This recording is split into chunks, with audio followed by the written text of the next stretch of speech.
이 이스라엘의 역사는 뭔가 이렇게 물어보면요, 이스라엘의 역사는 한마디로 말하면 무엇일까? 이렇게 한번 질문을 던져보세요. 그러면 신약의 기독교인들, 하나님의 자녀들의 모습을 그림자로 보여주는 역사 무대의 연극 배우들이, 근데 이분들이 보여준 것이 뭐냐면 하나님의 창조 목적이 얼마나 중요한가를 보여주기 위한 역사 무대 연극 배우들이었어요. 이것을 보여주기 위해서 이분들이 하나님의 선택된 사람들인데, 그리고 수직 계명까지 받은 사람들인데, 그 계명대로 살지 못하는 모습을 그 아브라함부터 그 예수님까지 2000년 이스라엘 역사 속에서 보여주고 있어요. 이 아브라함이 창세기 12장에 불리움 받았잖아요. 창세기 12장. 이 창세기 12장부터 시작을 해서 말라기까지 구약 전체죠. 이 이야기가, 이 이야기, 다른 말로 표현하면 하나님의 자녀들인데 우상 섬기는 이야기, 그리고는 그것 때문에 어려움을 당하는 이야기, 이게 구약 이야기. 특히 아브라함부터 시작해서의 2000년. 그러니까 그 전 이야기는 창세기 1장에서부터 11장이에요. 그 전 이야기는. 그렇죠? 그러니까 성경의 99.9%가 이 이야기. 어떤 이 자유신학자들은 그러잖아요. 창세기 1장에서부터 11장까지 이야기는, 그것은 역사 이야기가 아니고 하나의 신비, 그저 신화다, 이렇게까지 보는 분들이 있죠. 그건 아니지만 그만큼 역사가 언제부터 시작이 됐다고 보냐면 이스라엘의 역사는 12장부터, 창세기 12장부터.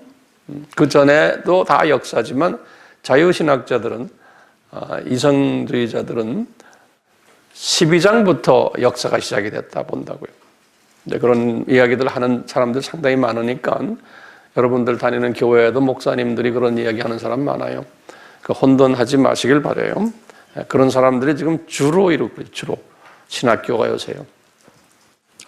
자, 이 구약 이야기가 한마디로 말하면 뭐라고 그럴까요? 이제 그러면요, 창조 목적의 중요성을, 하나님 자녀들에게 중요성을 보여주기 위해서 이스라엘 사람들을 선별해가지고 역사 무대에서 뛰게 하는 거예요. 그리고는 너희놈들아, 왜 안 사귀니? 왜 이걸 하지 않느냐? 그러면서 혼쭐을 내는 이야기. 특히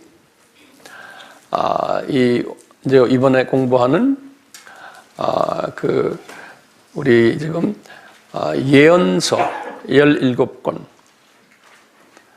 이 예언서 17권, 이 이야기는 이 솔로몬, 어제 우리 공부했지만 솔로몬 시대부터 시작을 해서 이제 솔로몬 때문에 누가 이제 둘로 갈라져 임금들이 됐죠. 여로보암, 르호보암. 그게 900 몇 년이 930년이죠. 그렇죠? 요 930년부터 말라기 430년까지 500년 동안 왕이 몇 명 있었어요? 40명이죠. 20명, 20명씩. 이 왕들이 엄청나게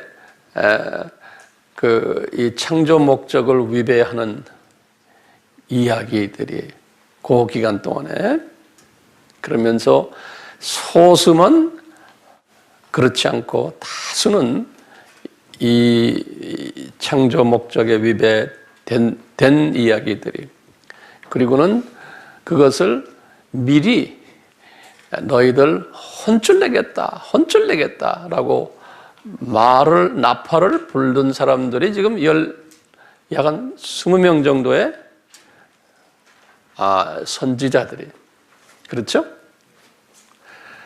근데 신기하게 이 선지자들이 이렇게 경고를 해도 말을 듣지를 않았던 거예요. 우리 하나님이 무능하신 분처럼 보여요. 무능하신 하나님처럼. 안 그러면 무책임 하시든지. 여기에 깔려 있는 게 뭘까요?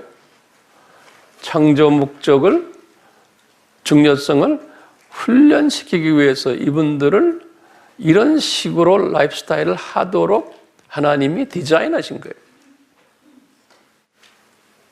그렇게밖에 우리가 볼 수 없는 거예요. 그리고는 신약에 들어와서 이제 하나님의 자녀들이 이런 모습으로 살 것을, 다시 말하면 우리 소위 넘버원 크리스천 기억나시죠? 넘버원 크리스천들, 하나님의 자녀지만 그저 하나님의 자녀가 됐지만 이 세상 사람처럼 사는 사람들, 그게 한 70% 정도가 될 것을 유대인들이 그랬거든요. 구약에서 이스라엘 사람들이. 그리고 그 문화 속에서 세상 문화와 동화돼 가지고 세상 사람과 모든 삶의 기준과 가치와 세계관까지 같은 사람들이 대부분일 것을 그림자로 보여주셨어요. 이 사람들은, 첫 번째 사람들은 예루살렘 성전에 그저 1년에 한두 번 절기 때 잠깐 할 수 없어서 그냥 참석하는 사람들이, 우리가 그냥 교회 다니는 사람들이나 마찬가지예요. 그래서 이분들은 돈이 아까워서 이 양을 바쳐야 되는데 양도 싸구려 양, 병난 양들, 애꾸들 시장에 가서 또는 이 성전 주변에서 이제 그런 장사꾼들이 많았던 거예요. 그래서 이 싸구려, 그냥 교회 와도 헌금 그냥 포켓도 열어서 그냥 적당히 내고 관심이 없는 사람들. 그렇지만 크리스천들이, 이런 사람들이 대부분인 것을 보고, 두 번째 그룹은 이제 이 이스라엘 유대인들 보면은 그래도 절기를 잘 지켜요. 그리고 양도 제대로 바치려고 하지만 양도 좀 싸구려 양들도 바치면 절기는 잘 지켜. 왜냐하면 이분들은 이 창조 목적에는 별 관심이 없어요. 이분들도 이 세상 좋아하는 사람들. 그러니까 열심히 이 세상에서 돈벌이하고 이 세상 사람들이 좋아하는 걸 다 하지만 그래도 좀 열심인 사람들이 절기 잘 지키고, 이런 그룹들이 두 번째 그룹으로 보시면, 우리 이런 그룹들을 신약에서는 뭐라고 그랬죠? 번영 신학, 기복 신학을 하는 열심히 있는 사람들이, 좋은 사람들이죠. 이분들이 주로 이제 기독교에 약 한 20% 정도 되지 않을까, 20, 30% 정도 전문가들이 이야기를 해요. 이분들이 교회 열심히 다니고, 이분들이 헌금도 많이 내고, 선교 헌금도 많이 내고, 이분들이 교회의 이 허리 같은 분들이에요. 굉장히 중요한 분들이에요. 예루살렘 성전도 성전에 들어가는 모든 경비, 여러 가지 들어가는 이 그룹들이 아마 많이 했을 것 같아요. 좋은 그룹들이에요. 그리고 이제 세 번째 그룹들은 우리 지금 보는 이 선지자 그룹들. 이 사람들은 세상 돈벌이는 잘 못하지만 하나님이 이분들을 전적으로 붙잡아서 쓰시는 분들이, 세상 것은 뒤로 놓고 저쪽 동네에 관심이 더 가지게 하고, 하나님의 말씀도 이렇게 직접 듣기도 하고, 이번에 우리 이제 이렇게 도표를 봐도 아시겠지만 들을 때도 있고, 또 이상으로 비전으로 나타나거나, 예수님이 이런 분들에게 또는 드림으로, 꿈으로 나타나거나, 이렇게 해서 이분들에게 초점이 뭐냐면 이분들에게 주시는 메시지가 창조 목적과 짙게 된 메시지를 주는 거예요. 이 말은 다시 말하면 우상 섬기지 말아라. 이게 주 메시지예요.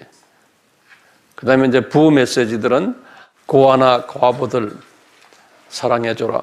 이제 수평 계명 메시지들이 있지만 그것은 부차적인 메시지들이, 주 메시지가 수직 계명에 관한 메시지를 전하는 거예요. 이런 가운데 이스라엘 안에서 뭐 있었냐면 거짓 예언자들이 나타났어요. 그것도 다 주님께서 다 허락하신 거예요.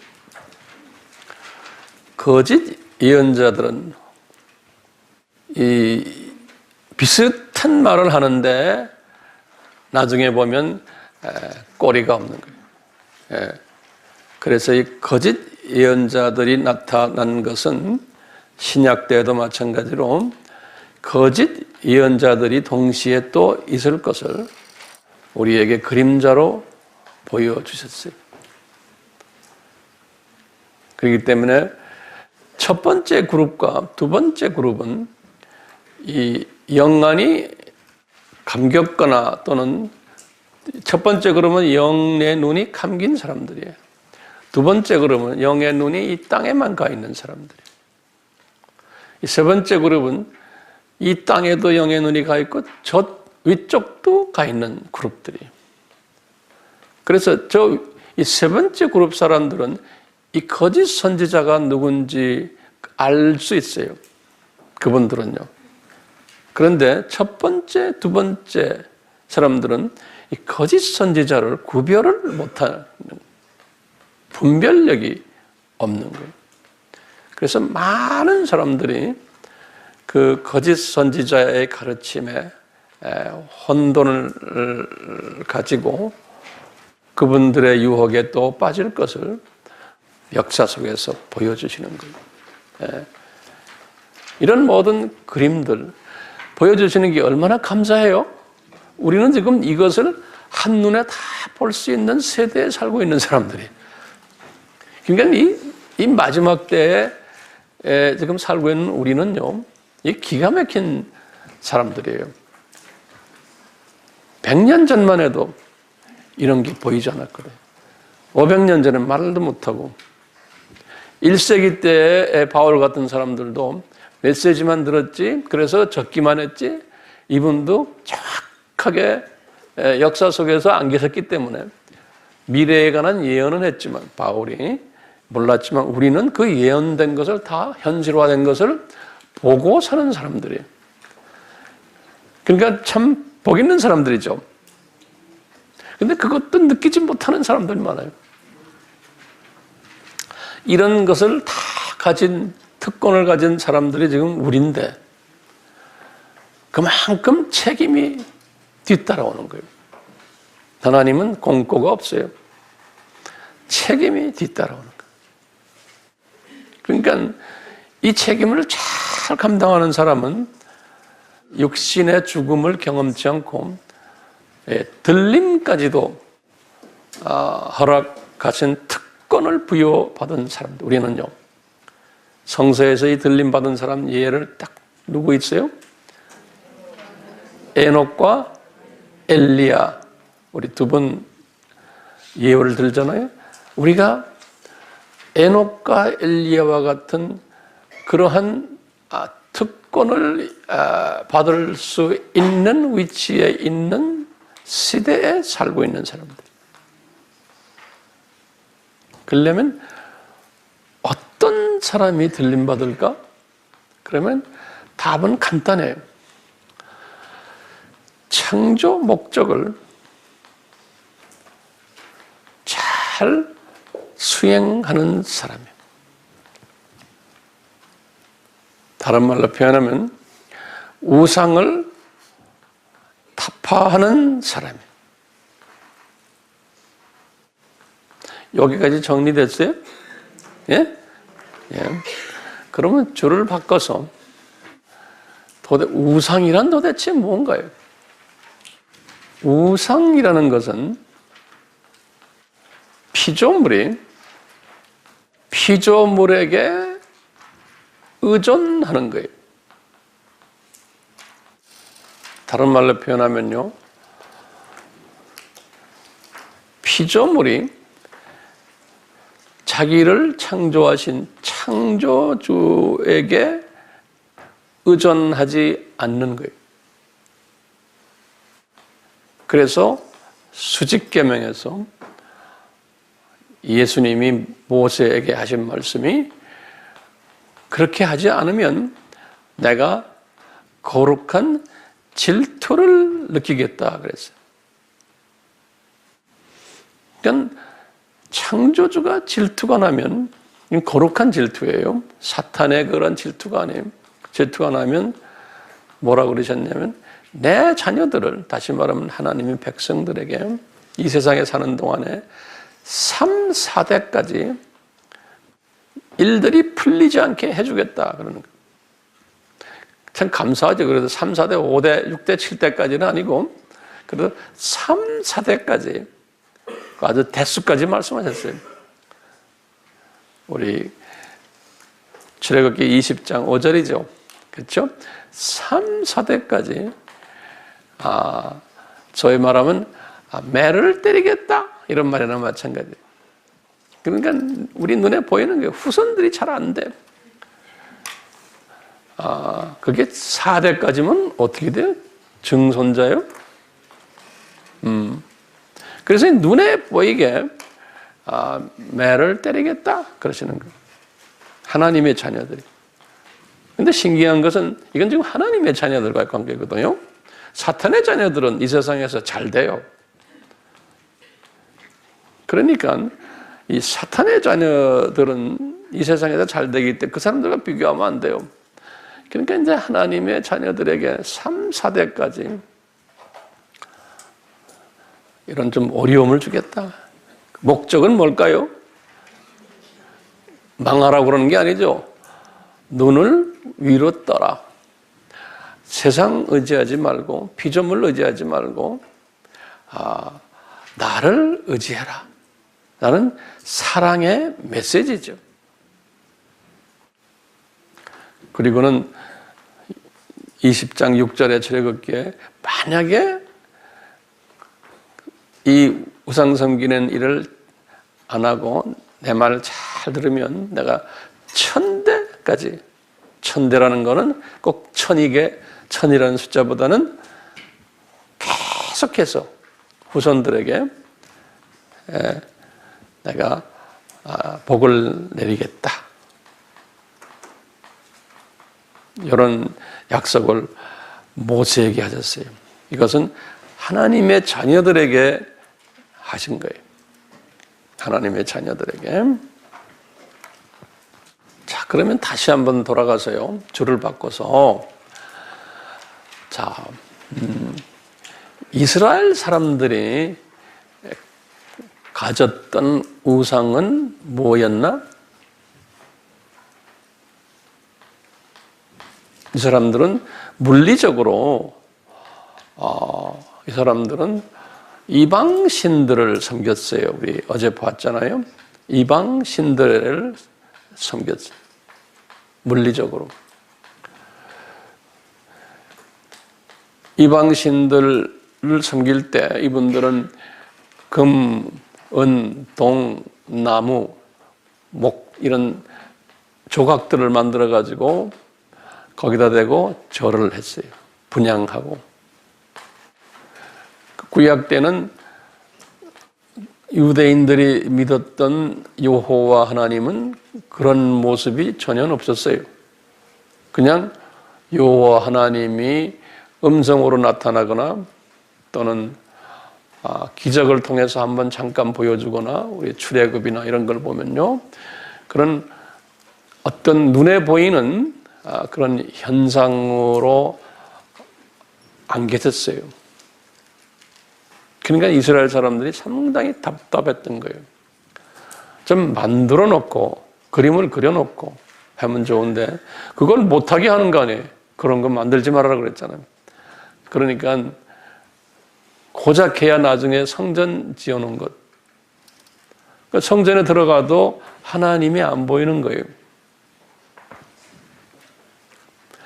그러니까 제사장들도 이 고민이 있는 거예요. 거기다가 이분들이 하나님의 말씀, 모세오경, 이 말씀도 다 제쳐놓고 잊어버리고 그 책들도 이제 서로가 어디 있는지 모르는 거예요. 예.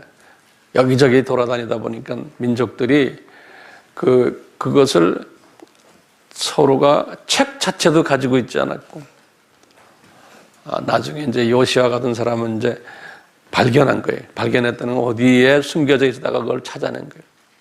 그러니까 말씀이 없었고 보이는 물체가 사진이나 또는 이런 동상이 없으니까 이 사람들에게 보이는 이방 신들이 훨씬 매력이 있었던 거예요.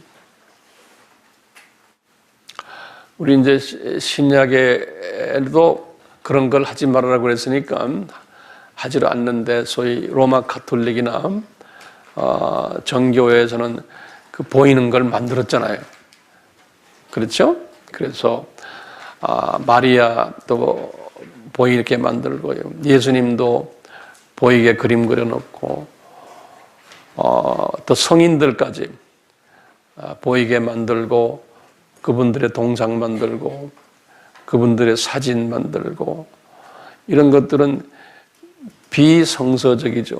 이분들도 답답하니까 만든 거예요. 그 당시에 책도 읽지 못하게 했지. 성경 말씀 공부도 없었지. 종교교회까지 1500년 동안. 그러니까 이분들도 하나님이 보이지 않으니까 답답했던 거나 그 모습 그대로 이쪽에 그림자 시대에도 했던 거예요. 그래서 이제 이 그림자 시대에 그렇게 했을 때 그 하나님의 자녀들이 아주 자연스럽게 보이는 우상을 만들 수밖에 없는 거예요. 그 모세가 시내산에 올라갔다 내려와 보니까 금송아지 만들었잖아요. 그렇죠? 예, 그것도 뭐 그분들이 나빠서가 아니거든요. 자기네 지도자가 40일 동안 산에 올라가 계시고 지도자도 눈에 안 보이고 그러니까 이분들이 아론도 다 똑같았어요. 우리 애굽에 있었을 때 애굽 사람들이 눈에 보이는 신이 있었잖아요. 그 아피스 신이라고 아피스라 그러거든요. 그게 금송아지예요. 그걸 만들어 놓고는 거기다 대고 기도하고 찬양하고 막 제사를 지낸 거예요. 이 사람들 생각은 자기네가 섬기는 여호와 하나님이 그 보이는 여호와 하나님이 지금 여기 우리가 만들어서 지금 계시다라고 생각했던 거예요. 애굽에서는 그렇게 했기 때문에 애굽 사람들이 자기네 스스로도 이것은 여호와 하나님이 지금 이렇게 금송아지로 내려오셔서 우리 눈에 보이게끔 하셨다라고 믿었던 거예요. 그분들이 나빠서가 아니에요. 하나님을 부인하기 위해서가 아니고 보이는 하나님으로 만들고 싶었던 거예요. 그 당연하죠. 왜 못 보니까요. 좀 보이는 하나님으로 보였으면 얼마나 좋아요. 이스라엘 사람들에게. 근데 하나님이 철저하게 그것을 막으셨어요. 보이는 하나님으로 안 하고 안 보이는 하나님으로. 그리고는 요 지금 선지자들에게 가끔 그것도 매일 나타나신 것도 아니고 꿈에 나타나시고 비전으로 나타나시고 또는 말씀으로 나타나요. 세 가지로 하셨어요. 이 선지자들에게. 그러니까 이 선지자들도 요 수준으로 여호와 하나님의 존재를 알았지 나머지 분들은 이건 거의 불가능한 상태였거든요. 그러니까 이런 모습을 왜 보여줬냐면 거울로 보여줬으니까 신약 때도 똑같이 이런 패턴으로 우리에게 나타나실 것을 이제 미리 예언적으로 보여주는 거 아니에요? 그러니까 신약 때는 우리가 이게 눈에 보이는 예수님의 보다는 신약 때는 뭐죠? 그러니까 그걸 우리가 신약에서는 믿음이라 그러는 거예요. 믿음. 그러니까 믿음이 뭐냐? 믿음을 다른 말로 표현하면 영적 시각이라고 보시면 돼요. 이 첫 번째 수준의 크리스찬들은 영적으로 하나님의 자녀들이지만 영적으로 눈이 감겨 있는 소경들이었어요. 그래서 예수님이 소경이라는 단어를 썼어요. 바리새인들, 유대 지도자들 보고 소경들아. 하나님의 자녀는 자녀인데 시각이 소경들인 거예요. 그러니까 소경들이라는 말은 뭐냐면 믿음이 없다라는 말과 같은 말이에요. 그리고 두 번째 분들은 눈이 떠 있지만 시각이 요 세상에만 가 있는 이 시각자들, 근시한 자들로 이렇게 보면 되겠어요. 요 세상만 보는 사람들이에요. 우리는 저 세상 사람들인데 세 번째 분들은 근시안도 가지고 있으면서 원시안도 가지고 있고 그 다음에 저 높이 올려다보는 시각까지도 가지고 있는 거예요. 그러니까 영의 시각이죠. 이 시각자들을 세 번째 믿음이 있는 사람들이다. 그러니까 믿음의 이 레벨이 다른 거예요. 그러니까 요 첫 번째 믿음 소유자들과 두 번째 믿음 소유자들은 눈이 이 세상에만 가 있기 때문에 관심이 이 세상에 보이는 것에 의지할 수밖에 없는 거예요. 저 세상에 안 보이니까. 그러니까 하나님이 계신 걸 많이 알지만 직접 보이지 않으니까 의지의 대상이 없는 게 뭐냐. 이 세상 살다 보면 불안하거든요. 모든 걸 들여다보면 불안한 것밖에, 환경을 보면요. 예컨대 자녀들을 들여다봐도 자녀들이 장래에 대한 불안한 게 있고, 얘들 정말 좋은 학교도 들어가야 되고 잘 돼야 되는데 근데 의지할 대상이 없는 거예요. 남편 직장도 내 직장도 건강 모든 나에게 닥쳐오는 이 문제들을 어디에 내가 의지할 곳이 없는 거예요. 그러니까요, 기독교인들이지만 의지를 하려면은 이 비기독교인들이 의지하는 것과 똑같은 패턴으로 의지할 수밖에 없는 거예요. 보이는 쪽에. 그러니까 우선 돈이 있어야 돼요. 돈이 만사형통 아니에요? 그러니까 이 돈에 대한 집착이 강한 거예요. 그 다음에 명예에 대한 집착이 강하고 또 파워가 있어야 돼요. 권력에 대한 집착이, 영향력, 또 건강, 또 눈에 보이는 다 자랑거리들이 많잖아요. 이런 것들에 대한 집착을 하게 되는 거예요. 그래서 그런 것을 내가 소유하면은 당분간이라도 마음이 편해지는 거예요. 그 마음이 편해지는 것, 왜냐냐, 이놈들이 나를 보호해 주겠지, 나를 편안하게 해주고 이 세상 사는 동안에 행복하게 해주겠지라는 믿음이 있는 거예요. 이 믿음이 있으니까 첫 번째 사람들은 이 믿음을, 이걸 통해서 마음의 평강을 가지고 이걸 통해서 그냥 사는 사람들이 하나님의 자녀들인데, 근데 이런 사람들이 대부분이라고 그랬죠? 네, 유대인들도 똑같았잖아요. 두 번째 사람들은 뭐냐?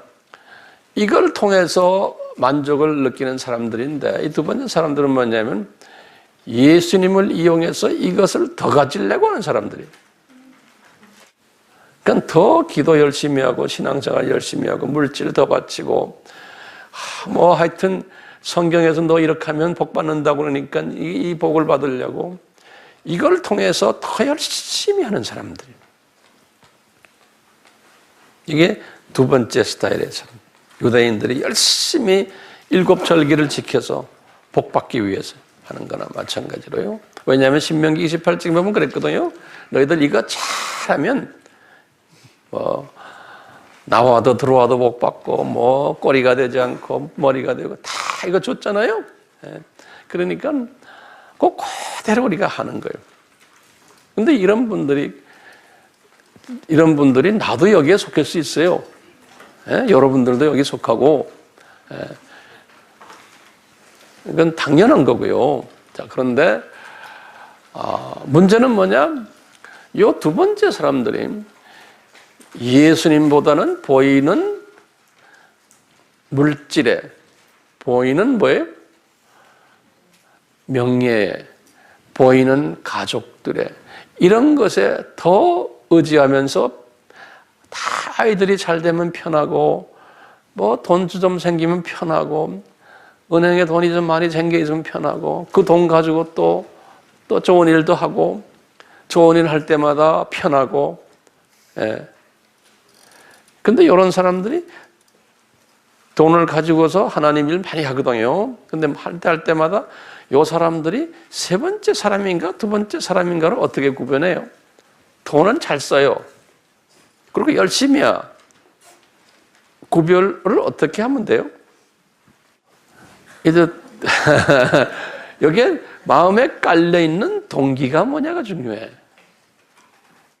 마음에 깔려있는 동기. 이걸 주님의 선한 일을 내가 하는데 내가 영광 받기를 원해.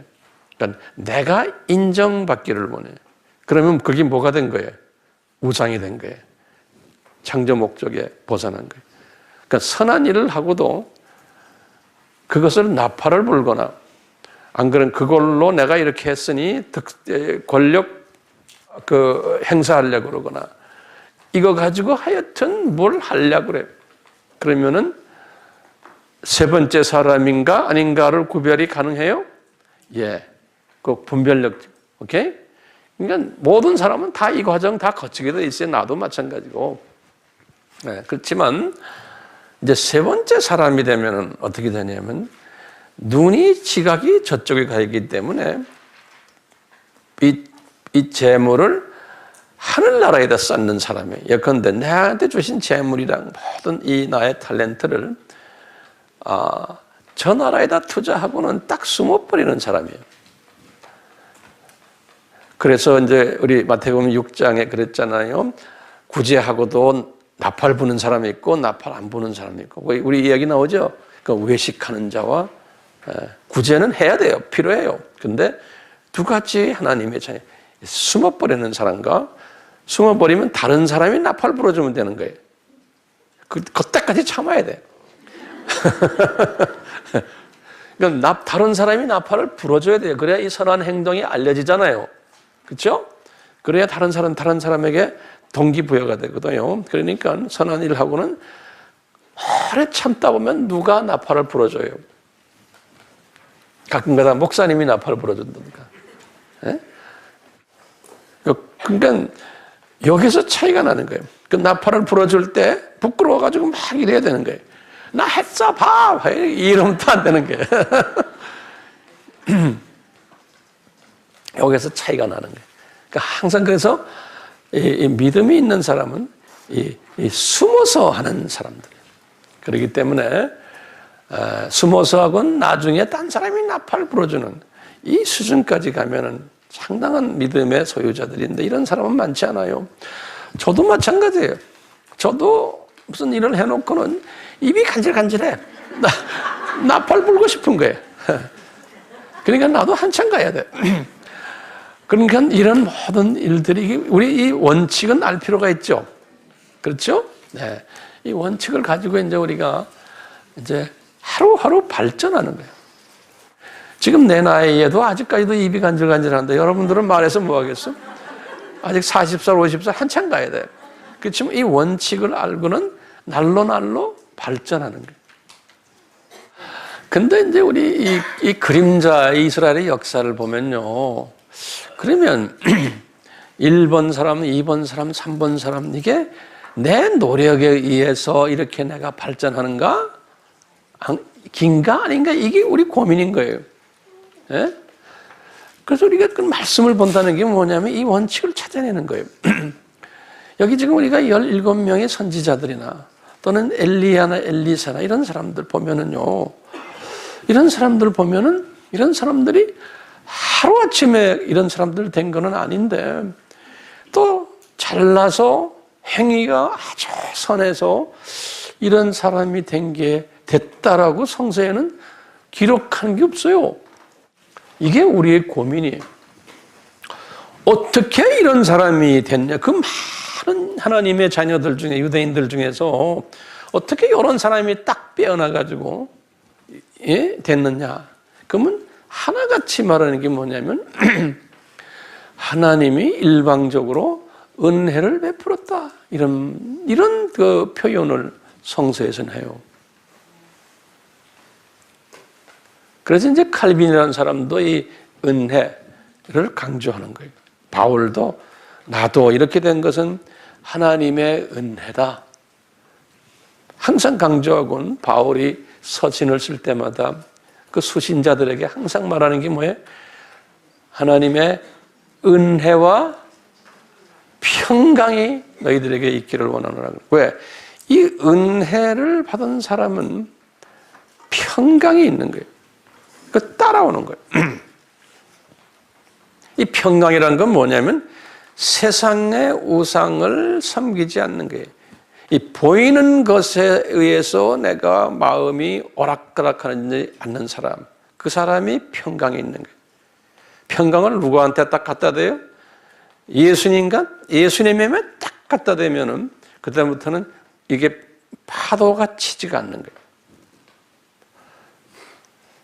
주변에서는 어떤 때는 아이들도 속색이고 남편 속색이고 부인 속색이고 친척들 밥맛 없고 내가 누구누구를 많이 도와줬는데도 딴소리하고 뭐 나를 거짓말로 힐난하는 사람들이 주변이 복잡해. 주변이 눈 뜨면 소위 미치고 환장할 때가 많아요. 이렇게 열심히 주님을 섬기는데도 누가 입을 열고는 또 뭐라고 뭐 지 맘대로 말을 하고 그런 일 당해야 안 당해요? 나도 많이 당해요. 예. 그러니까 그걸 가서 어디가 주워서 패서 죽일 수도 없고, 예? 아니라고 막 말할 수도 없고, 그냥 혼자 참아야 되죠. 그럴 때마다 평강이 없다고. 그렇죠? 그러니까 누구한테 이 평강을 갖다 바쳐야 돼요? 이 평강을 갖추는데 어떻게 하느냐? 저는 그래요. 이 예수님이 다 아시잖아요. 내 이 말을 항상 해. 그러니까 이분의 전지함과 전능하심에 내가 기대는 거예요. 확인하는 거예요. 주님, 누가 나를 지금 쓸데없이 자기 식으로 막 씹는데 주님 제가 어떻게 해요? 그러면 주님이 아시잖아요.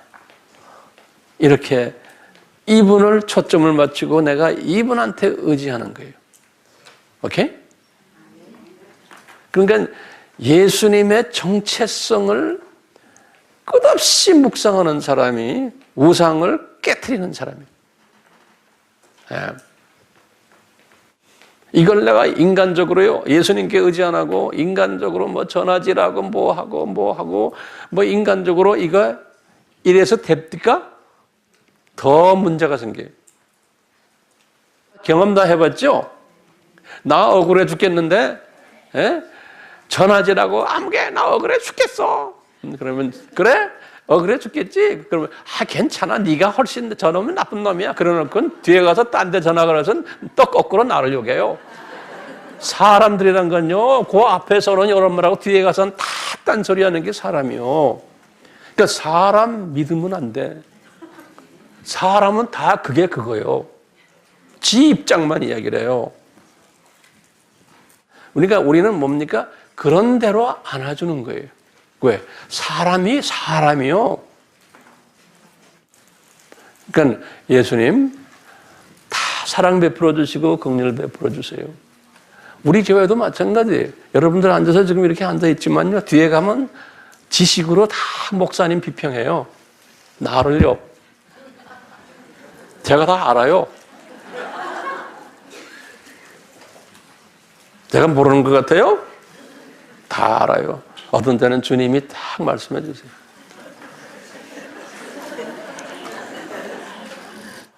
똑같아.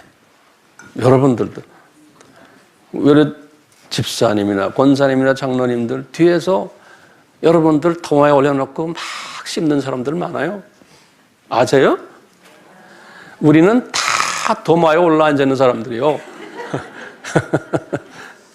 교회에 어떤 직분을 가지면요, 교인들이 바본 줄 아세요? 다 알아요.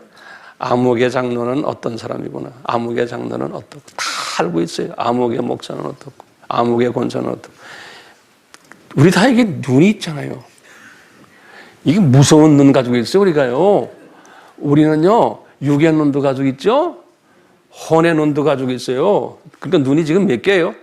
4개예요. 영의 눈까지 가지고 있어요. 6개 눈으로 사람을 들여다보고 있다고.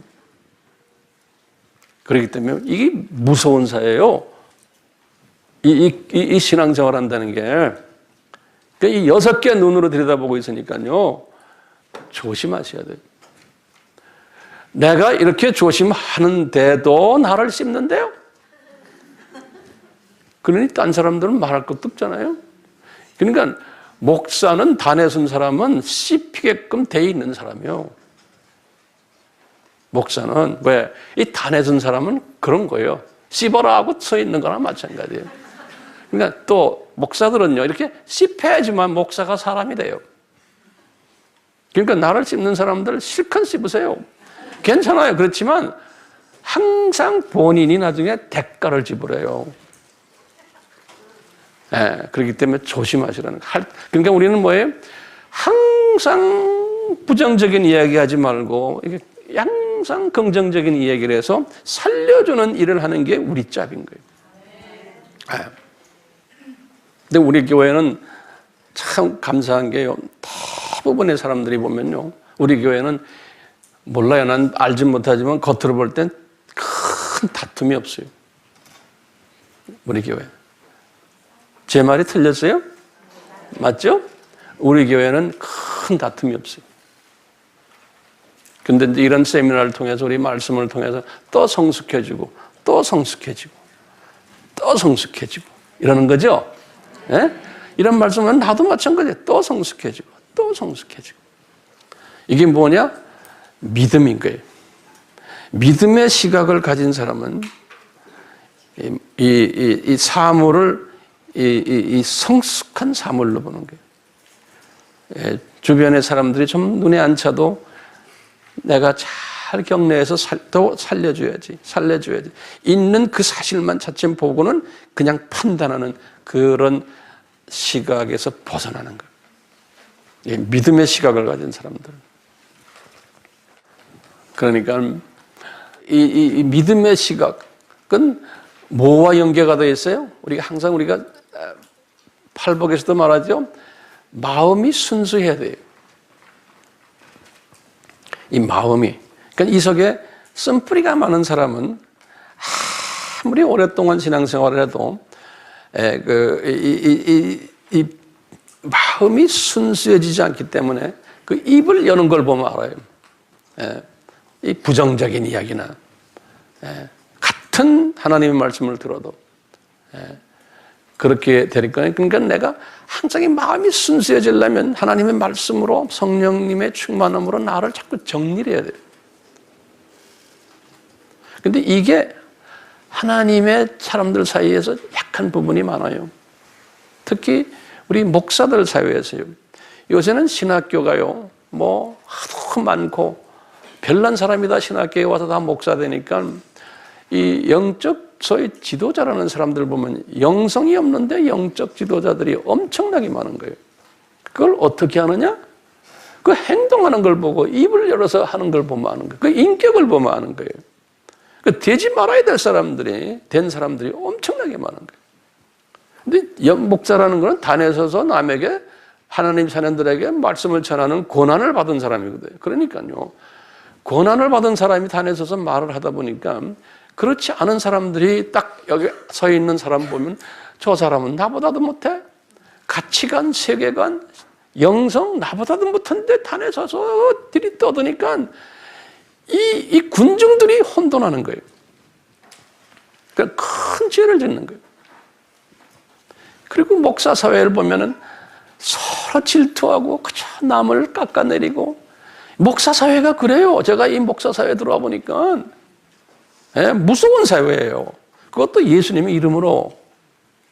평신도 사회가 훨씬 깨끗하고 덜 무서워요. 이 목사 사회 무서워요. 교권이란 게 있죠. 그런 말 들었어요? 이 교권을 가지고서. 그러니까 목사들끼리 서로가 피해요. 그렇기 때문에요. 이게 무서운 일 아니에요?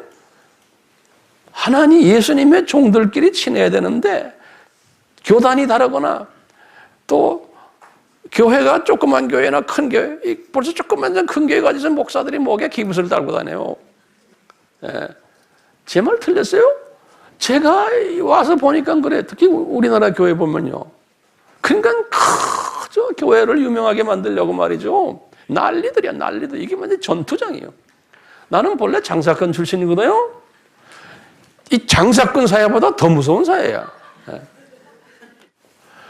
제가 선교지를 과거 30년 돌아다니잖아요. 한국 선교사들 보면 겁이 나요, 나는요. 왜? 한국 선교사들은 자기네 교단끼리도요, 선교사들끼리 사회에서 서로 부정적인 이야기하고 깎아내리고 선교사들끼리 서로 잡아내리고 깎아내려가는 게 우리나라 전 세계 한국 선교사들의 모습들이에요. 그것을요, 현장에 있는 현장 사람들이 아는 거예요. 다시 말하면 현지인이 그 모습을 아는 거예요. 근데 참 우둔한 게 우리가요, 선교사들이 현지인들은 우리가 이런 모습을 모르는 줄 아는 게 그게 문제예요. 현지 사람들은 얼마나 똑똑한데요? 다 알아요. 자기네 선교사 어떤 사람이라는 거 다 알면서 그렇지만 그냥 같이 사는 거예요. 왜? 돈을 주니까. 자, 다시 우리가 구약으로 돌아가요. 이게 다 현장과 직계되어 있기 때문에 구약에서요. 자, 그러면요, 우상 이야기 좀 해봐요. 그러니까 주님께서요, 이 이스라엘의 500년의 역사, 지금 이 500년의 역사는 어느 때부터 이야기하면 되겠어요? 요 지금 정확하게 보면 400년이죠. 930 누구예요? 솔로몬이 죽은 후에 누구예요? 여로보암과 그 다음에 르호보암이죠. 여가 더 좋다고 그랬어요? 나쁘다고 그랬어요? 나쁘다고 그랬어요. 여로보암 때부터 쭉 지금 400년까지 누구의 말라기까지 그 모습을 우리가 이제 이렇게 집중적으로 들여다볼 텐데 이 그림을 왜 그려주셨냐? 이게 이제 우리 질문 아니에요? 예? 요 400년. 근데 그것도 보니까 이제 우리가 지금 요게 요 400년을 몇 학년이라고 내가 말했던가요? 5학년이라고 그랬죠. 5학년. 구약의 5학년. 예. 이 초등학교라는 걸 우리 강조했죠? 예. 자, 5학년 어저께 몇 학년까지 우리가 공부했어요? 5학년이 뭐였어요? 남북 왕국. 지금 내가 말하는 쭉 지금 말라기까지 그 시대를 내가 잠깐 섭렵해 드렸어요. 이제 그 섭렵은 이제 나 좀 이따 오늘부터 이제 구체적으로 들여다가겠지만 그게 5학년이라는 걸 제가 말씀드렸어요. 그러면서 거기에 임금님들 몇 분 계셨어요? 40명 계셨다. 그 임금님들 우리 이름 내가 다 드렸죠? 그 중에 어떤 임금이고 잠깐 이야기했죠. 그걸 항상 이제 지금부터 여러분들은 주님 만날 때까지 요 임금님들의 그 이름들을 다 외우긴 힘들지만 요 패턴을 항상 가지고 계셔야 돼요. 요 20명의 그 패턴을. 그래서 제가 이제 이걸 좀 자세히 이제 설명해 드릴 거예요. 자, 그리고는 6학년이에요. 6학년은 요 말라기 때부터 시작을 해서 예수님 오실 때까지, 다시 말하면 말라기 때부터 시작을 해서 세례 요한까지. 그래서 세례 요한이 선지자의 마지막 선지자라 우리 그런 이야기 하죠. 세례 요한이 예수님과 6개월 차이니까 똑같이 BC 4년으로 보세요. 요 400년이에요. 요 400년. 요 400년 선지자가 나타나지 않았던 시기. 요 400년은. 그렇게 이전 400년은 선지자를 그렇게 많이 보내가지고 그냥 잔소리를 많이 하시더니 요 400년은 아예 그냥 딱 스탑시켜준 거예요. 이게 이제 우리 예수님이 우리에게도 똑같은 패턴으로 하세요. 잔소리 하시다가 이제는 그만해도 되겠다. 듣던 안 듣던 이제는 그만하자. 그럴 때가 있어요. 이 잔소리를 400년 하셨다고 해서 변화가 있었어요? 없었어요? 변화가 없었어요. 우리가 나중에 이제 말라기를 보면 알겠지만요. 말라기가 예언을 마지막 할 때 보면 이 지난 400년 동안 자기보다도 전에 16명의 선지자들이 그렇게 이야기했는데도 말라기가 말할 때 보면 변화가 없었어요. 말라기가 하는 말씀 중에 보세요. 말라기 뭐라 그러냐. 제사장들로 그러는 거예요. 그러니까 이 신부들, 목사들이 제사장들, 너희들 틀려먹었다 이놈들아. 그렇게 했는데도 제사를 지내는데 형식화돼 버리고 돈 좋아하고 재물들도 애꾸 바치고 꼬리 없는 놈들 바치고 쩔름바리들 바치고 그래놓고 제대로 한다고 똑같은 거예요. 이 신약 때의 그 예배 모습이 형식은 다 있는데 거기에 뭐가 있어요? 왜 동물들을 그렇게 병나고 이런 것들을 못하게 했어요? 이거 굉장히 중요해요. 왜 흠없고 1년 된 수컷이라고 그랬죠? 거기 성서에 어디 나와요? 출애굽기 12장 5절이에요. 출애굽기 12장 5절에 어린 양은 이런 양을 잡아라. 6월절 어린 양은 흠이 없고 뭐예요? 1년 된 수컷이. 이건 예수님의 표상이죠. 예수님이 죄가 없으시고 흠 없고 그 다음에 1년 된 사람이 한 30세 됐을 때. 그 다음에 뭐예요? 남자예요. 1년 된 남자. 그러니까 이게 예수님의 표상이거든요. 그렇기 때문에 6월절 어린 양, 이 제물은 예수님의 보혈 사건, 십자가 사건을 이야기하는 거거든요. 그러니까 그 예수님의 보혈에 의해서 우리 죄가 사함받는다는 거죠. 그 제사를 계속 드리라는 것은 그 제사가 그렇게 중요하다는 거예요. 창조 목적을 위해서 우리에게 가르치기 위해서 인간으로 오셔서 우리가 이분을 통해서 다시 영생을 가진다는 이것을 가르쳐주기 위해서 이 제사를 드리라고 그런 거예요. 그런데 흠이 많고 꼬리 잘리고 애꾸눈이고 피부병이 있는 이 양들을 쭉 해온 거예요. 나중에 비둘기까지. 뭐 쓸데없는, 왜냐하면 이게 싸기 때문에 그렇고 그다음 편하기 때문에 이런 순수한 양을 찾기가 쉽지가 않기 때문에, 그러니까 다 편의상 그냥 형식화돼 버린 이 400년의 역사와 지금 400년 끝에 말라기가 보니까 똑같이 그러는 거예요. 제사장들이 이 모습이 그대로 신약에 있을 것을 거울로 보여주는 거예요. 그러니까 신약에서는 보세요. 예배 드리고 종교 행위를 하고 찬양하고 다 하지만 뭐가 빠졌다는 거예요? 뭐가 변질됐다는 거예요? 기독론이 변질됐다는 거예요. 예수님의 보혈의 사건, 예수님에 대한 잘못된 가르침, 예수님을 변질시켜서 가르치는 이것이 교회 안에 범람할 것을 정난하게 우리에게 그림자로 보여주시는 거예요.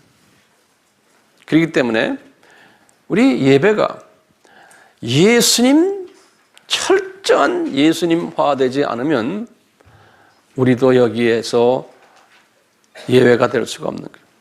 그러니까 우리 아미교회는 입만 열면 예수님 이야기 아니에요. 입만 열면은 기독론 이야기하고, 입만 열면은 삼위일체 이야기하고, 그분의 죽으심과 재림, 그분의 부활하심과 그분의 재림, 우리 예수님의 초점을 맞추는 거예요. 왜요? 이렇게 하라 그랬기 때문에 그런 거예요. 그러니까 우리 아미교회 교인들은 딴 걸 못하지만 입만 열면 툭! 입만 열도록 배를 쿡 넣으려면 예수! 하고 나온다니까. 아멘이요? 네. 아멘이요. 그리고 입만 열면 예수님 이야기만 하고 예수를 전하는 사람들이 된 거예요. 왜? 성서에서 그렇게 하라고 그러니까. 그런 사람들은 능력이 있는 거예요. 오늘날 신학교의 문제가 뭔지 아세요? 전 세계 신학교가 다 그래요. 예수가 빠져버린 거예요. 예수를 변질시켜버리거나, 복음주의 신학교도 보면 예수님에 대해서 철저하게 몰라요. 왜냐? 이 말라기 보세요. 그러니까 내가 함부로 신학교까지 말하는 거예요. 미국 신학교에서 15년을 교수 생활했던 이 황 목사가 왜 모르겠어요? 그 동네를? 에? 내가 한국 신학교에 이렇게 쭉 봐도요, 웬만하게 갈 데가 별로 없어요. 그래서 내가 우리 웬만해서 목사님 신학교 가는데 뭐 추천서나 추천 써주지만 속으로 그래. 네가 가서 뭐 배우겠니? 너 믿음이 더 떨어진다고 얘기하면. 얼마 전에도 한국에 그 이름 있는 신학교에 다니던 학생이 나왔는데, 목사님 제 믿음이 다 떨어졌어요. 그러는 거예요. 왜냐? 예수님에 대한 포커스가 약해지는 거예요. 우리 말라기 봐서 알잖아요. 예. 이런 모습도 우리가 이제 쭉 보겠는데요. 자, 요 말라기가 끝나고는 지금 요 침묵 기간이라고 그래요. 그래서 요 기가 400년을요, 신학자들은 영어로는 뭐라고 하냐, intertestament period. intertestament란 건, inter란 건 중간이라는 소리예요. testament란 거는 구약을 old testament, 신약을 new testament라고 그러거든요. 그래서 약속이라는 소리예요. 그러니까 구약과 신약의 중간의 기다. 그래서 중간기라는 말로 표현해요. 영어로는 intertestament, 미들 피어레드라고 쓰지 않고 인터테스타먼트라고 그래요. 같이 외워두세요. 이것은 이제 침묵기다. 침묵기. 이 침묵기요. 이 침묵기 그동안에 그러면 선지자들은 안 보냈어요. 왜 안 보냈을까요? 이만큼 했는데도 안 들으니까 그게 피조물의 속성이에요. 그 이상 말하면 잔소리가 되는 거예요. 그렇죠? 해도 안 된다는 것을 우리에게 암시적으로 보여주는 거예요. 그게 말했다고 되는 게 아니라는 거예요. 거기에 은혜가 따라와야 되는 거예요. 그러니까 여기까지 딱 해놓고는 말라기를 통해서 안 됐다는 것을 보여준 게 말라기예요. 자, 이래 놓군요. 이제 이 400년 동안 그럼 무슨 일들이 일어났는가?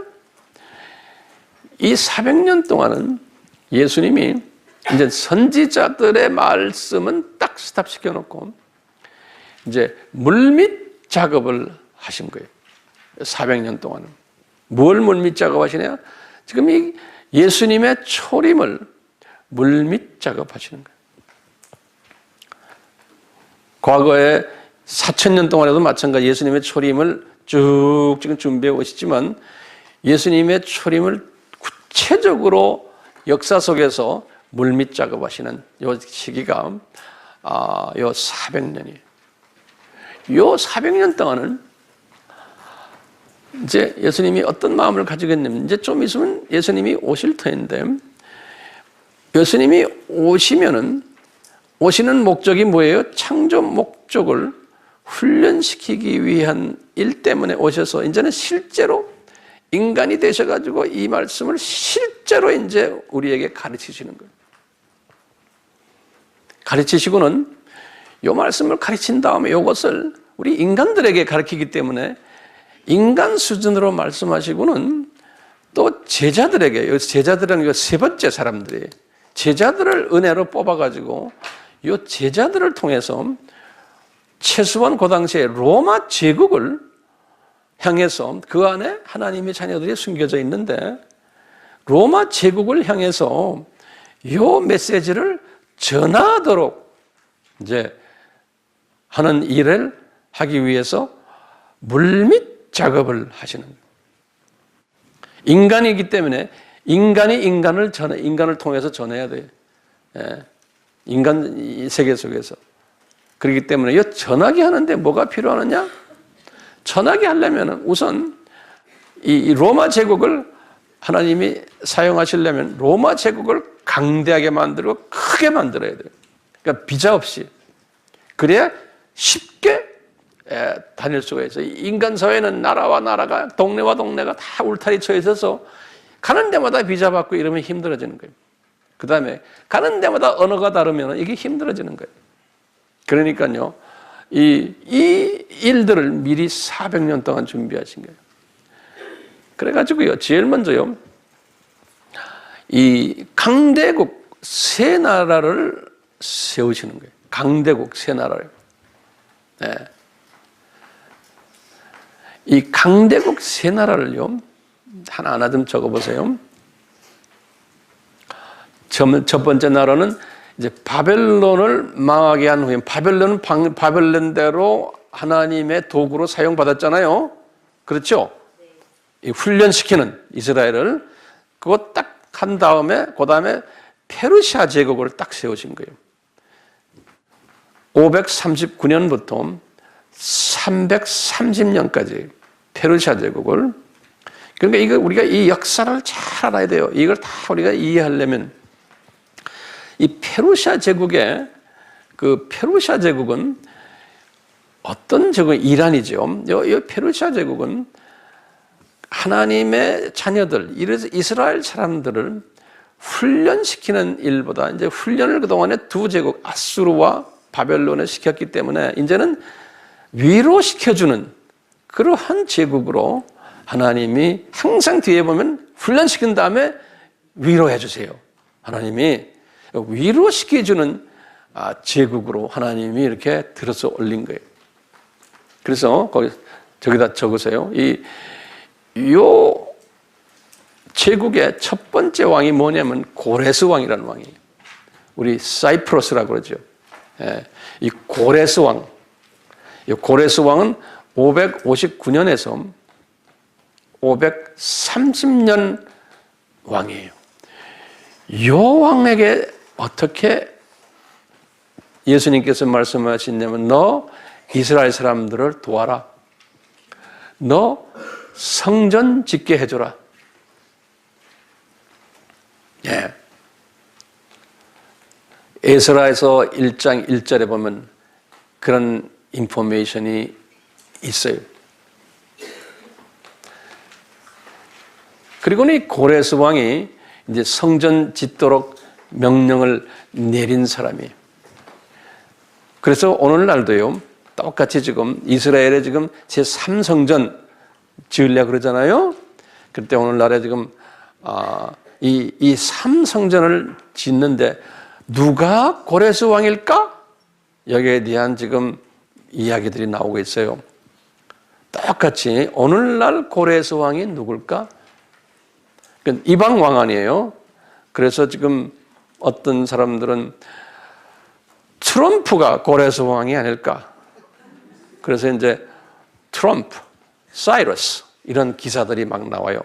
이제 그 기독교의 전문 그 매체들을 제가 항상 보거든요. 거기 보면 트럼프 is next Cyrus, today's modern day Cyrus 이런 말도 나오고요. 안 그러면은 푸틴일까? 그래서 이분들이 푸틴에게도 지금 부탁을 했거든요. 안 그러면 로만 교황일까? 이런 그 today's Cyrus가 누군가라는 것이 이 배경을 알아야지만 여러분들이 이해가 되는 거예요. 오케이? 이방 유대인이 아니에요. 이방 나라의 임금이 에게 예수님께서 이제 이런 일들을 시키실 거예요. 그리고는 이제 4대 왕 때 4대 왕이 다리오라고 그래요.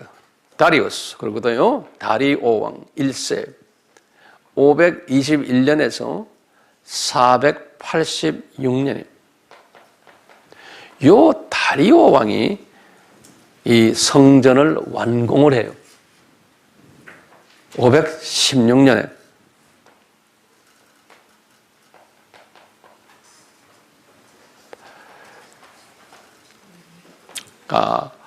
이 다리오 왕 6세 이 사람이 6년 되었을 때 이 사람 몇째 왕이라고 그랬어요?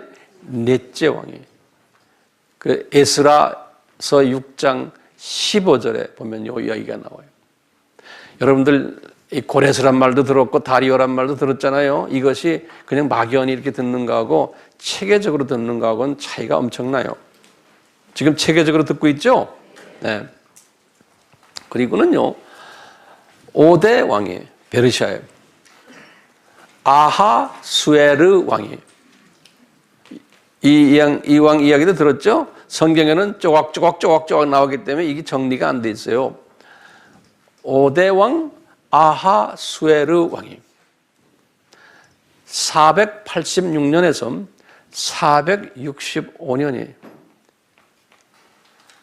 그러니까 이 왕들은 지금 이스라엘의 역사에서 몇 학년 때 지금 왕들이에요? 예? 5학년 때 왕들이지. 그렇죠? 가끔 내가 물어봐야 돼 그래서요. 이스라엘 5학년 때 왕들이요.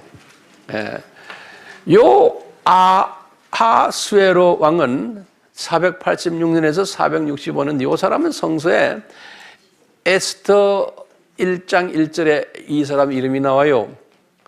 요 사람이요. 에스더를 왕후로 만든 사람이야. 그러니까요. 이스라엘 사람들을 엄청나게 위로시켜주는 일을 이 페르시아 왕들이 한 거예요. 478년에 에스더가 왕후가 된 거예요. 그리고 6대 왕 때 6대 왕이 아닥다스 왕이라고 그러는 거예요. 이름 다 들었죠? 아닥다스 왕이라는 왕인데 465년부터 424년이. 그러니까 이 424에다 눈을 붙이세요. 여기 지금 누구 때? 그러니까 이제는 몇 학년이 끝날 때? 5학년이 끝날 때. 그러니까 이 사람도 이제 끝날 때의 왕이 5학년이 끝날 다 이스라엘을 센터로 해놓고 이 이방 왕들이 다 활동을 하거든요. 그래서요, 아닥다스 왕 때 이 왕이 에스라가 제일 유명한 학자였거든요. 에스라가 458년에 에스라를 예루살렘으로 귀환시켜요. 그때 약 한 10만 명의 디아스포라 사람들이 바벨론에 의해서 다 나갔던 디아스포라 사람들이 본국으로 귀환을 해요. 그리고는 445년에 이 아닥다스 왕의 술잔을 관리하던 분이 누구예요? 느헤미야예요. 느헤미야를 보내가지고 성벽을 건축을 하도록 해요. 그 느헤미야가 52일 만에 가서 성벽을 고치는 일을 해요. 그렇게 해서 지금 이건 몇 학년 때요? 5학년 때에 이스라엘의 5학년 때 그렇게 혼쭐을 나게 하시고는 또 위로의 왕을 이렇게 보내서 이 주님의 뜻을 이루시는 거예요. 요 페르시아 민족을 통해서. 그러시면서 이제 말라기가 433년이 말라기죠. 그러니까 느헤미야가 귀환한 거와 말라기의 시작과 같은 때죠. 기억나세요? 말라기가 지금 말라기서를 쓴 게 433년이. 그리고 느헤미야가 귀환한 게 445년이. 자, 이런 가운데 이제 페르시아가 이제 할 일이 다 끝난 거예요. 그런데 그 다음엔 예수님께서 어느 왕국을 세워서 그리스 왕국을 세우시는 거예요. 다 하나님의 창조 목적 훈련과 연계된 거예요. 인류 역사는. 오케이? 그래서 이제 페르시아 왕국이 나타난 게 이제 그 유명한 알렉산더 대왕이에요. 330년에서 63년까지 페르시아 왕국이 아니고 그리스 왕국이 이제요. 그리스 왕국이 이제 생겨난 것이 330년에서 63년까지. 약 한 몇 년에 약 한 300년 가까이. 그리스 왕국이. 이 그리스 왕국은요. 뭐로서 유명한 왕국이냐면 철학, 아리스토텔레스, 플라토, 소크라테스 이런 사람들은 그 전 사람들이거든요. 이런 걸로 해서 이 그리스 사람들은 이 철학과 문학과 언어에 특별한 재질을 가지도록 하나님이 기름 부음을 준 나라예요. 언어에. 그래서 이 사람들의 그 머리 구조를 하나님의 복음을 받을 수 있도록 그릇을 크게 만드는 머리 구조로서 준비를 시킨 나라가 이 그리스 나라예요. 그러니까 하나님이 그리스 나라는 그런 측면에서 하나님이 기름을 부었어요. 그래서 이제 장차 이제 이 구약의 이 그림자들을 신약의 말씀으로 이제 전환을 시켜줘야 되는 거예요. 이 구약의 그림자들이 실체가 뭐였다라고 말을 언어로 표현하는 것이 신약이에요. 오케이? 그러니까 신약에서 보면요. 예수님도 그랬고, 바울도 그랬고, 항상 구약의 말씀을 인용을 하는 거예요. 이렇게 할 때마다 이게 구약에서 이렇게 말한 것이 이루어지는 거다. 구약에서 이렇게 말한 것이 이루어지는 거다. 계속 이렇게 말씀하시는 거 우리 알죠? 예. 그러니까 그림자로 보여준 걸 이루어지는 거예요. 그러면서 이 신약을 쓸 수 있도록, 예. 신약을 쓸 수 있도록 헬라어를 아주 발전시킨 거예요. 그리고는 헬라어만 발전시키면 안 되거든요. 헬라 말을 하는 사람들이 많아야 돼요. 그렇기 때문에 이 알렉산더를 통해서 영토를 넓혀놓은 거예요. 300년 동안 영토를 넓혀놔서 많은 사람들이, 각 나라 사람들이 헬라 문화 속에 접하게 하고 헬라 말을 배우도록 300년 동안 준비시킨 거예요. 그래서 언어를 통일시키고 문화를 통일시키고 이 일을 시킨 거예요. 그리고는 해외 나가 있는 유대인 디아스포라들도 이 훈련을 받도록 해서 이미 바울도 디아스포라였잖아요. 이 훈련을 다 받은 거예요. 헬라 철학 훈련, 헬라 문학 훈련, 헬라 언어 훈련. 그리고 그러니까 유럽의 대부분의 나라들, 중동의 나라들, 북아프리카 나라들이 이 헬라화 돼버린 거예요. 몇 년 동안이요? 300년 동안이요. 왜 그래요? 이 예수님의 신약의 예수님의 말씀을 담는 그릇을 만들기 위해서요. 이 그릇이 딱 준비가 된 후에 그 다음에 이제 로마 제국이 나타나는 거죠. 63년에 로마 제국은 주후 476년까지거든요. 500년 동안 굉장히 오랫동안 제국이고 가장 영토가 넓었던 제국이에요. 강했고. 근데 로마 제국이 영토가 그리스 제국보다 더 넓었거든요. 그래서 북아프리카, 중동 지역, 그 다음에 유럽 거의 다, 독일만 빼놓고, 게르만만 빼놓고는 다 로마 제국이었어요. 이 로마 제국에서요, 이 로마의 왕들이 자기네가 쓰는 언어가 라틴어였거든요. 로마 사람들이 쓰는 언어가. 그런데 로마 사람들도 이미 이전에 헬라의 속국이었기 때문에 헬라화된 사람들이에요. 로마 사람들도. 그러니까 이미 로마 제국의 학교, 지식층들, 문학, 정치, 경제, 이 무엇이 다 헬라화된 제국이니까 헬라 말을 주 언어로 쓴 거예요. 아카데믹 언어들, 학교에서나 학문적으로나 철학적으로나 헬라 말을 쓰면서 자기네 나라의 라틴 말은 그저 공무원 언어 정도로, 공무원 언어 정도로, 그러면서 이제 이중 언어를 자유자재로 사용했던 그런 제국이 로마 제국이었어요. 그래서 이제 로마 제국은 하도 이제 나라가 크니까 각 지역마다 총독을 이제 임명할 때마다 그 나라 총독, 그 지역 출신을 될 수 있으면 총독으로 하고, 안 그러면 로마 군인 출신 중에서 그쪽으로 총독으로 보내고, 이스라엘에도 총독을 에돔 사람, 그 에돔 사람의 총독이 누구였죠? 왕, 그 이름도 왕이라 부르는 거예요. 헤롯 왕 같은 사람들. 다 이제 그렇게 이제 했는데요. 그렇기 때문에 이 나라가 크니까요, 교통망이 좋아야 되는 거예요. 그래서 로만 로드라 그러죠. 이 로마 하이웨이를 이분들이 단단하게 지었어요. 돌로. 참 대단한 사람들이에요.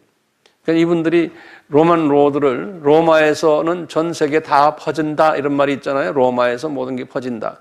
그렇게 쫙 부채꼴로 전부 하이웨이를 지어놨어요. 이제 이렇게 해놓고는 이제 예수님이 오셨잖아요. 예수님이 오셔서 이제 신약을 이제 쓰시는 과정 속에서 신약을 쓰셨던 저자들이 전부 다 어떤 언어를 썼어요? 그리스 언어로 쓴 거예요. 그리스 언어로. 학문적인 언어가 그리스 언어예요. 그래서 바울도 이미 그리스 문화에 접해 있었고, 이분은 그리스 언어를 유창하게 잘했고, 똑같이 유대 언어도 잘했고 유대 문화와 유대 종교에서 그래서 가말리엘한테 부모님이 보내서 공부시키고 예루살렘에 보내서 그러니까 이분이 아주 세계화된 사람이었어요. 그래서 디아스포라로 다소에서 태어나게 하시고 다 하나님의 계획 속에서 오늘날 영어 쓰는 거나 마찬가지예요. 이 복음을 전파하기 위해서는 오늘날도 복음을 전파하기 위해서는 인도도 그 큰 나라를 언어가 수천 개, 한 3천 개 정도 더 되는데 한 언어로 힌두어로 하나님이 하나로 묶어버리고 대국을 만들어가지고 중국도 마찬가지 만다린으로 바꿔버리고 이 모든 그다음에 이 유럽이나 다른 나라들은 영국이 지배케 해가지고 영어권으로 다 바꿔버리고 그다음에 저쪽 스페니시 쪽은 스페인이 지배케 해서 스페니시어로 다 바꿔버리고 포르투갈은 브라질을 점령해가지고 브라질어로 바꾸고 언어들을 메이저 언어들을 다 이렇게 만들어가지고 아주 단순하게 만들어 놓은 거예요. 단순하게. 그러니까 이제 바울이 이 로만 이 길을 따라서 선교 여행을 4차까지 갈 수 있었잖아요. 그리고는 이제 항해술도 발달시켜 가지고 배를 타고 바울도 배를 타고 다닐 때도 있었잖아요. 육로로도 가고 이런 걸 로마 사람들이 다 만들어 놓은 거예요. 그러니까요, 이제 신약의 시작 아닙니까? 그러니까 이 신약의 시작을 뭐냐? 바울을 통해서 이 창조 목적이 무언가를 깨닫게 하고는 이것을 전해야 되겠다. 그래서 예수님이 오셨다라는 것을 가리키기 위해서 지상 사명을 예수님이 주시고는 이것을 12 제자들과 바울과 바나바와 많은 분들이 가지고서 로마 제국을 이제 향해서 나갔던 거예요. 그럴 때 언어는 비자 필요 없는 거예요. 언어도 달릴 언어. 무슨 언어예요? 유대 언어 가지고는 안 되는 거예요. 무슨 언어예요? 그리스 언어. 그렇죠? 유대인들 상대할 때는 유대 사람들의 언어를 썼지만 대부분 다른 나라는 다 우리가 영어를 쓰듯이 그리스어 쓰시고 글도 그리스어로 쓰시고 그래서 신약이 그리스어로 되어 있는 거예요. 그러니까 여기 지금 6학년 때 우리 예수님이 그냥 조용히 그냥 계신 게 아닌 것을 알 수 있죠. 예? 물밑 작업에 이분이 굉장히 바쁘셨고 요 400년 동안 그런 유대인들은 뭐 했을까? 400년 동안 이 유대인들은 끊임없이 엉터리 제사를 드리면서 그냥 왔었던 거예요. 끊임없이 그 400년 동안. 그러면서 400년 중간에 딱 예수님 오시기 200년 전에 이 유대인들 안에서 종파가 유대교라는 교가 형성이 됐어요. 유대교, 주다이즘 그러죠. 그래가지고 이 종파가 네 종파가 생겨난 거예요. 예수님 오시기 200년 전에 그 당시에 이미 또 200년 전에 무슨 일이 있었어요? 우리가 70인역이라고 그러죠. 그렇죠? 70인역은 뭐예요? 구약이 유대말로 되어 있는 것을 헬라말로 바꾼 거예요. 그 준비를 하시는 거예요. 구약을 이제 헬라말로 바꿔야 되잖아요. 그래야 구약이 로마 제국으로 흐트러질 수 있잖아요. 다 준비하시면서 유대인들이 이제 예수님을 향한 까막눈이 되게끔 하기 위해서 유대교를 하나님이 창설케 하신 거예요. 그래가지고 그 안에 네 파를 만든 거예요. 바리새파라는 건 요거는 보수파예요. 그 다음에 사두개파, 여기 무슨 파예요? 요거는 완전 자유주의 파예요. 알겠어요? 그 다음에 또 무슨 파 있어요? 에센파? 요건 뭐예요? 요것은 에센파는 바리새파보다도 더 극성파예요. 더 보세요. 똑같아요. 요 스타일이 기독교 안에 어느 나라가 다 있어요. 그 다음에 열성파가 있어요. 열심당원이라고 그러죠. 젤롯이라고 해요. 젤롯. Z-E-A-L-O-T 그래서 젤롯 그러는데요. 요거는 정치 그룹이에요. 반정부, 반로마 정부파에.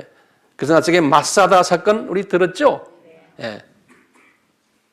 그러니까 이 네 그룹이 항상 기독교 안에 또 유대교 안에 존재했어요. 여기 사람의 인간의 속성이 어떤 진리가 딱 오면은 그 진리를 극우로 받는 사람이 있고, 여기 무슨 당이에요? 에센파예요. 예? 그 다음에 마일드한 우측 그룹인, 그게 바리새인들이에요. 그리고는 또 완전히 뭐예요? 완전히 좌그룹이 있어요. 그게 뭐예요? 예? 사두개파야. 그 다음에 너희들 그런 일에 나라만 우리가 사랑한 나라 살자. 그게 뭐예요? 열성당인들이, 정치 그룹들이. 이 그룹이 인간 역사 속에서 항상 있어 왔어요. 이슬람 안에도 보면 이 그룹이 다 있어요. 불교 안에도 있어요. 천주교 안에 들어가면 다 있어요. 우리 개신교도 다 있어요. 그렇기 때문에요, 이런 우리가 역사를 다 알고 나면 지금 일어나는 지금 이 모든 일들이, 예? 일들을 내가 보고는 소화하고 내가 해석을 할 수 있는 거예요. 그 다음에 내 자리매김을 할 수 있는 거예요. 이 중요한 말이에요. 내 자리매김을 하는 거예요. 내가 이제 이러면 선교지에 가서 이런 말을 하면 꼭 내가 말하는 말이 있어요. Are you with me? 그래. 똑같은 이런 말을 내가 선교지가 똑같이 가르치거든요. 그럴 때 내가 이제 브레이크 타임 바로 직전에 하는 말이 있어요. Are you with me? 이런 말은 동의하느냐? 그런 소리예요. 그걸 영어로 그렇게 써요. 나와 같이 있느냐? 그런 말이거든요. Are you with me? 그 말은 여러분들 Are you with me? 네? 내 자리매김을 하기 위해서 지금 우리가 요 공부를 하는 거예요. 어떤 자리매김을 해라는 그건 내 짭이 아니에요. 그 다음에 그건 여러분들이 알아서 할 거예요.